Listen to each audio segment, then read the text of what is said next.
Kami yang dimuliakan Allah Subhanahu wa taala, Al-Qur'an surah Ali Imran ayat 159. A'udzu billahi minasy syaithanir rajim.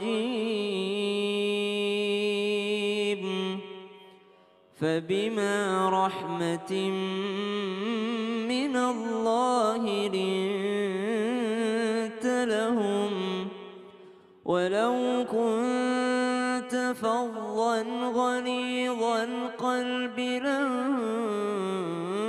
لانفضوا من حولك فاعف عنهم واستغفر لهم وشاورهم في الأمر فإذا عزمت فتوكل على الله إن الله يحب المتوكلين.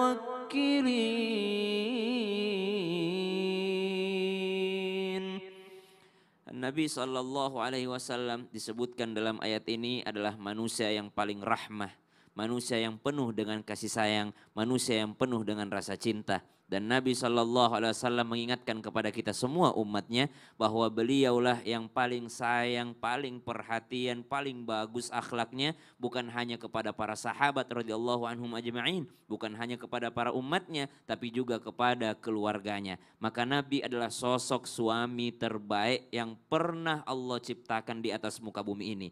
Kalau ditanyakan, apa kaitannya membahagiakan istri bisa membuat rezeki bertambah? Maka satu, karena seorang suami telah menjalankan kewajibannya sebagai seorang hamba Allah. Hamba Allah yang taat akan perintah Allah Subhanahu wa taala. Dia memberikan kepada istrinya bukan hanya sekedar kewajibannya sebagai suami, tapi kewajibannya untuk taat akan perintah Allah Subhanahu wa taala. Bukankah orang yang taat kepada Allah Subhanahu wa taala, Allah akan memberikan kepadanya apa yang dia inginkan?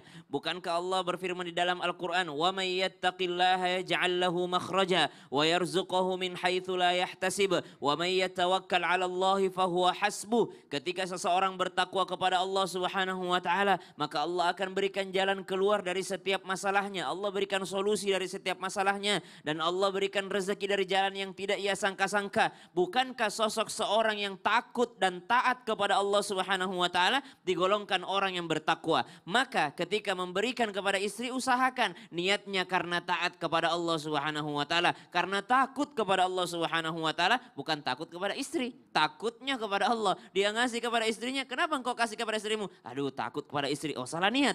Kenapa engkau berikan kepada istrimu? Karena saya takut nanti dimintai pertanggungjawaban oleh Allah Subhanahu wa taala. Makanya banyak di antara ulama kita yang tidak berani juga tidak berani poligami. Ketika ditanya, "Kenapa wahai Syekh?" Karena saya takut dimintai pertanggungjawaban oleh Allah Subhanahu wa taala. Sudah selesaikah kewajiban yang saya berikan kepadanya? Sudah selesaikah haknya kuberikan padanya? Kenapa? Didasari karena takutnya kepada Allah Subhanahu wa taala. Ini yang membuka gerbang rezeki dari Allah Subhanahu wa taala. Ketika ada rasa takut, rasa takwa kepada Allah Subhanahu wa taala. Yang kedua, niatnya apa? Karena mengikuti Nabi sallallahu alaihi wasallam. Lihat bagaimana Nabi dan para sahabatnya radhiyallahu anhum warḍahum ajma'in. Mereka semua adalah orang-orang yang senantiasa royal kepada istrinya. Tidak pernah kita temukan ada kisah sahabat daripada radhiyallahu anhum ajma'in yang akhirnya pelit dan dibenarkan Nabi. Ada sahabat yang pelit, akhirnya Nabi memerintahkan kepada istrinya untuk mengambil sendiri uang suaminya dari